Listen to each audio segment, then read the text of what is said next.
discoloration indicates many heat cycles over the 23 years that this radiator has been installed. As a preventative maintenance item, before I get a crack or a leak, I'm going to go ahead and replace it with the Denso that's sitting in this box right here. That radiator is about $100 US, and it comes with a radiator cap, just so you guys are aware. Your tranny cooler is inside of this. When these things go out or corrode or start to intermix with each other, you can blow your transmission out. You can blow your engine. I mean, there's so many reasons to replace a $100 item like this. So let's take a look at the new one, and I'll show you how the Denso looks. You got your trans lines here, which is common. You got your stopcock right here, your lower port, upper port, overflow, and then it comes with a 1.1 bar cap. 221-3121. First, you're going to want to get the fresh air intake off, and also your splash guard underneath.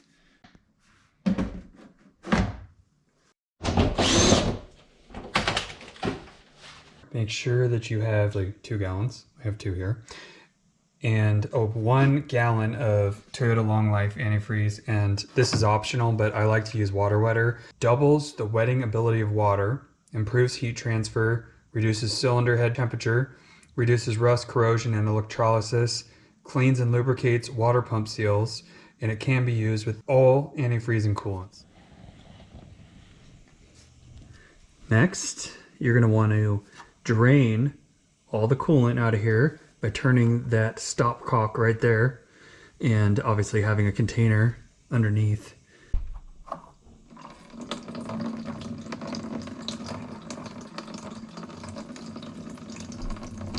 Disconnect this overflow. This ECU hose goes right in here.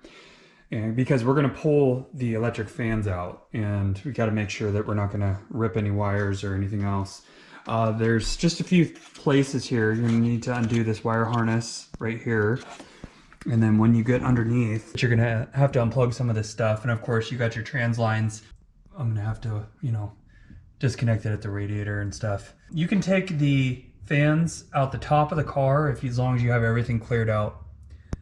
Okay, unplug your fans and your temperature sensor here at the bottom.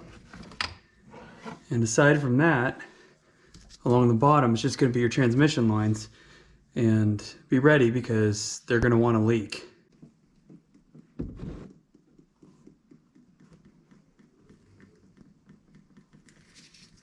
Just dripping out of there. So don't worry too much about it flowing.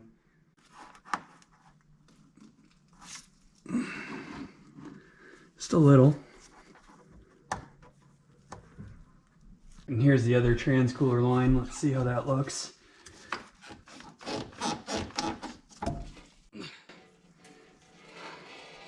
It's mostly coming out of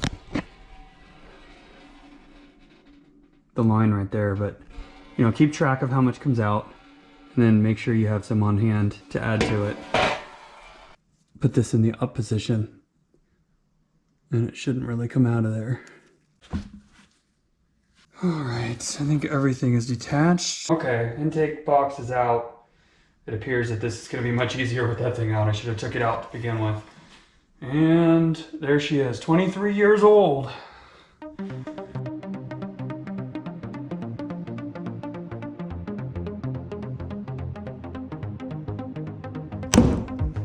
No problem.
put 2 quarts out of the 4 quarts into this clean container, and it's just distilled water.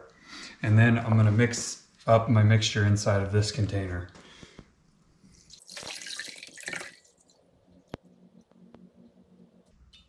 Three to 4 capfuls per quart. Since I have 2 quarts in here, I'm going to put 8 capfuls into this. And then I'm going to mix it up.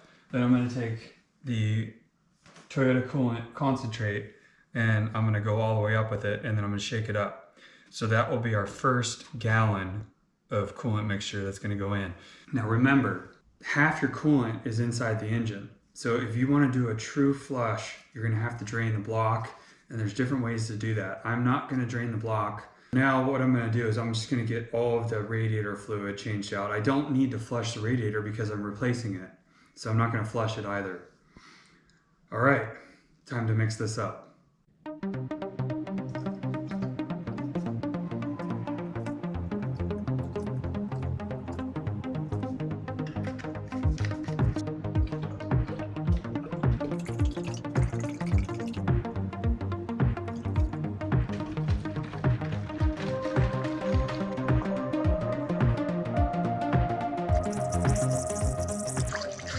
It is full now.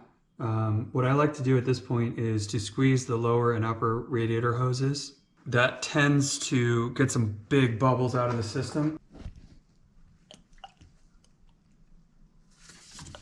Sometimes it does and sometimes it doesn't. There we go, I just heard something.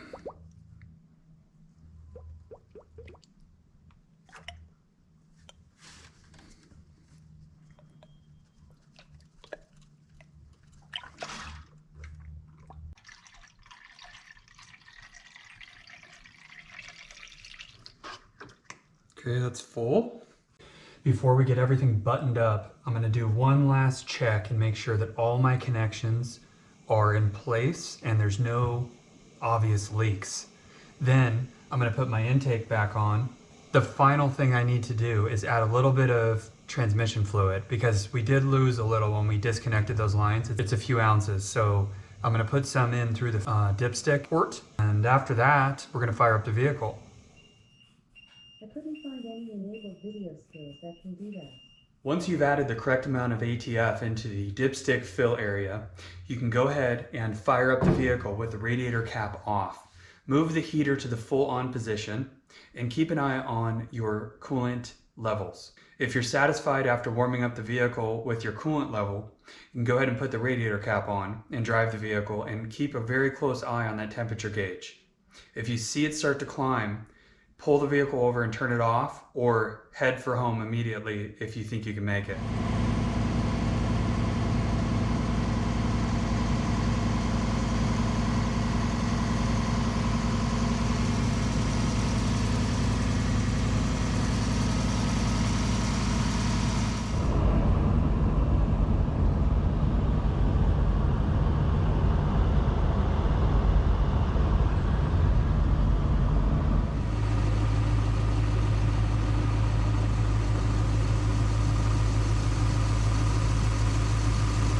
Once you're satisfied with the burping process and you feel that your fluid levels are good, you can go ahead and put this cap back on. Or a little bit, mostly city driving. Let's take a look and see how our coolant level looks. It's all cooled down, so there's no risk of getting burned. Looks pretty good. Might be able to add a touch, but all in all, the temperature gauge stayed right in the zone and it is working perfectly. So the Denso radiator is recommended. One thing I want to point out, see how this bracket is a little bit crooked?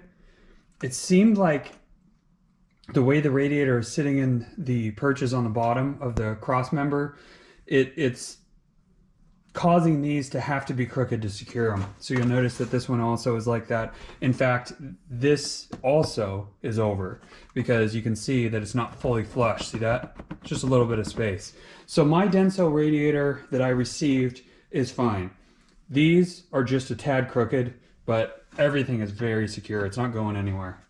I want to thank you for joining me on this episode of how to replace a radiator. Be sure to check out some of my other episodes, which will walk you through many other different modifications and maintenance items. If you're not already a subscriber, be sure to hit that subscribe button. If you enjoyed this video, drop a like and drop a comment.